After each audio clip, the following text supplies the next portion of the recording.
নমস্কার, আপনারা দেখছেন এনভিটিভি। আপনাদের সঙ্গে এই মুহূর্তে আমি রয়েছি নোনাহার। দেখে নেব আজকে সেরা 5টি খবর।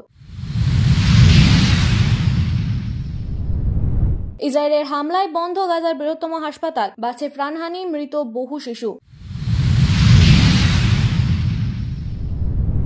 মায়ানমারের সেনা বিমানকে গুলি করে নামালো বিদ্রোহীরা, ক্রমেই কোন ঠাসা জুনটা।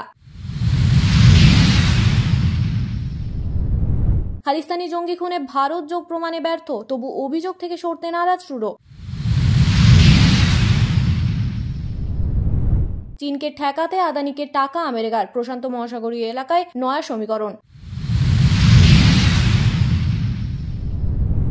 ল্যামিনেশন পেপার কেনারও পয়সা নেই পাকিস্তানের, মিলছে না পাসপোর্ট। আসছি বিস্তারিত খবরে।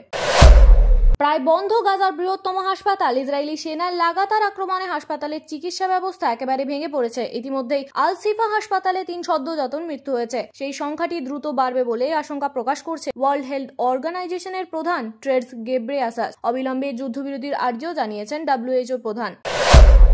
বিদ্রোহী গোষ্ঠীর সঙ্গে লড়াইয়ে ক্রমেই বেসামাল মায়ানমারের জুন্টা সরকার। 3টি গোষ্ঠী মিলিয়ে তৈরি ব্রাদারহুড অ্যালায়েন্স যথেষ্ট বেগ দিচ্ছে তাদের। এবার বিদ্রোহীদের হামলায় ধ্বংস হলো মায়ানমার সেনার এক ফাইটার জেট। জানা যাচ্ছে থাইল্যান্ড সীমান্তের কাছে পূর্ব মায়ানমারের কায়াহো প্রদেশে ওই বিমানটি আছড়ে পড়েছে। গুলি করে বিমানটিকে নামানো হয়েছে বলে দাবি বিদ্রোহী গোষ্ঠীর। জুন্টার মুখপাত্র জ মিন্টুন অবশ্য জানিয়েছেন প্রযুক্তিগত সমস্যাতে ঘটেছে দুর্ঘটনা। বিমান চালককেও উদ্ধার করা গিয়েছে, তিনি প্রাণে বেঁচে গিয়েছেন।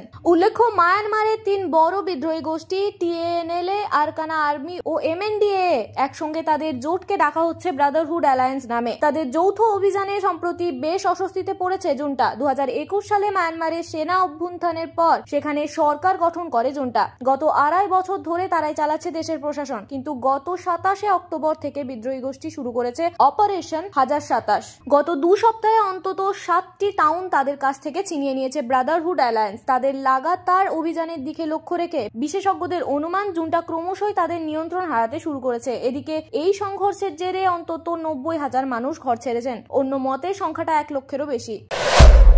খালিস্তানি জঙ্গি নেতা খুনে ভারতের হাত রয়েছে, বিস্ফোরক দাবি করেছিলেন কানাডার প্রধানমন্ত্রী। কিন্তু সেই অভিযোগের পর 2 মাস কেটে গেলেও প্রমাণ পেশ করতে পারেননি কানাডা। এহেন পরিস্থিতিতে আইন মেনে চলার কথা বললেন সে দেশের প্রধানমন্ত্রী জাস্টিন ট্রুডো। ভারত কানাডা দ্বিপাক্ষিক সম্পর্কের জটিলতা নিয়ে প্রশ্নের উত্তরে তার মত, কানাডা সবসময় আইনের শাসনকে সমর্থন করেছে, তবে খালিস্তানি নেতা খুনের তদন্তে ভারতের সহযোগিতাও চেয়েছেন ট্রুডো। সাংবাদিকদের মুখোমুখি হয়ে কানাডার প্রধানমন্ত্রী বলেন, প্রথম থেকেই আমরা বলেছি এই গুরুত্বপূর্ণ বিষয়ে ভারতের সঙ্গে যৌথভাবে তদন্ত করতে চাই। ভারত সরকারের সঙ্গেও এই বিষয়ে আলোচনা হয়েছে। কানাডার মাটিতে কানাডিয়ান নাগরিককে হত্যার নেপথ্যে ভারতের হাত রয়েছে, এই কথা বিশ্বাস করার যথেষ্ট কারণ রয়েছে। ভারতের সঙ্গে দ্বন্দ্বের পথে হাঁটতে চায় না কানাডা, বরং ভারতের সঙ্গে মিলিতভাবে এই খুনের তদন্ত হোক। বিস্তারিতভাবে গভীরে গিয়ে তদন্ত করতে হবে বলে মনে করে কানাডা। কূটনীতিকদের বহিষ্কার প্রসঙ্গেও মুখ খুলেছেন ট্রুডো। তার মতে, কানাডার কূটনৈতিককে বহিষ্কার করে আসলে ভিয়েনা কনভেনশনের নিয়ম ভেঙেছে ভারত। কারণ একটি দেশ যদি মনে করেন অন্য দেশে নিযুক্ত কূটনীতিকদের নিরাপত্তা বিঘ্নিত হচ্ছে, তাহলে আন্তর্জাতিক সম্পর্কে অত্যন্ত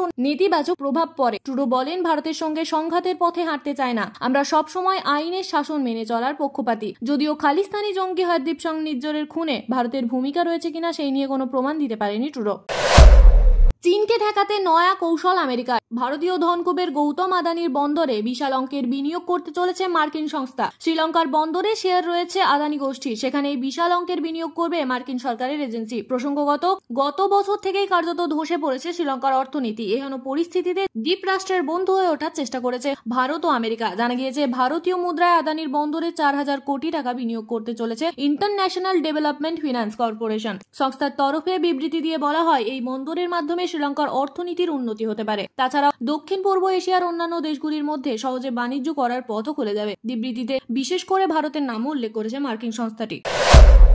ভেঙে পড়েছে অর্থনীতি, বিদেশি মুদ্রা ভান্ডার প্রায় শূন্য। পাকিস্তানের এখন এমন পরিস্থিতি যে বিদেশ থেকে ল্যামিনেশন পেপার আমদানি করার ক্ষমতাও নেই সরকারের, যার জেরে সে দেশে বিদেশ যাত্রীদের জন্য পাসপোর্ট ইস্যু করাও সম্ভব হচ্ছে না। ক্ষুব্ধ দেশের আম জনতা। পাকিস্তানের director general of immigration and passports France থেকে ল্যামিনেশন পেপার আমদানি করে, সেই পেপারই ব্যবহার করা হয় পাসপোর্টে। প্যাক সংবাদ মাধ্যমের খবর, বিদেশি মুদ্রার অভাবে আর ল্যামিনেশন পেপার আনা যাচ্ছে না, আর তার জেরে পাসপোর্ট ইস্যু করার ক্ষেত্রে সমস্যা হচ্ছে। পাকিস্তান থেকে বিদেশে পড়তে যাওয়ার ক্ষেত্রে সমস্যা হচ্ছে পড়ুয়াদের। অনেকেই পাকিস্তান থেকে বিদেশে পড়তে যেতে চাইছেন, বেড়াতে যেতে চাইছেন বা কার্যক্রমে বিদেশে যেতে চাইছেন, কিন্তু পাসপোর্ট ইস্যু করা যাচ্ছে না। ফলে তারা বিদেশও যেতে পারছে না। বছর 10 আগেও একবার এই পরিস্থিতির সৃষ্টি হয়েছিল। সেবারেও director general of immigration and passport ল্যামিনেশনের পেপার আমদানি করতে না পারায় পাসপোর্ট প্রিন্ট করার কাজ ব্যাহত হয়, যার ফলে দীর্ঘদিন পাসপোর্ট ইস্যু করা বন্ধ ছিল। 1 দশক পরে ফের একই রকম খাদের কিনারে পাকিস্তান। যদিও পাক সরকারের দাবি এই বিষয়ে সরকার দ্রুত হস্তক্ষেপ করছে, খুব শীঘ্রই পরিস্থিতি স্বাভাবিক হবে। করোনা মহামারী, অপশাসন ও ঋণের ভারে পাকিস্তানের অর্থনীতি কার্যত হাঁটু গেড়ে বসে পড়েছে। জোর ধাক্কা খেয়েছে পণ্য উৎপাদন ও রপ্তানি, ফলে তলানিতে ঠেকেছে বিদেশি মুদ্রা ভান্ডার। ফলে খাবার থেকে ওষুধ সবকিছুরই দাম ভয়ানক হারে বৃদ্ধি পেয়েছে। এর মধ্যে সরকার বদলেছে, কিন্তু পাকিস্তানের অর্থনীতির কোনো উন্নতি হয়নি।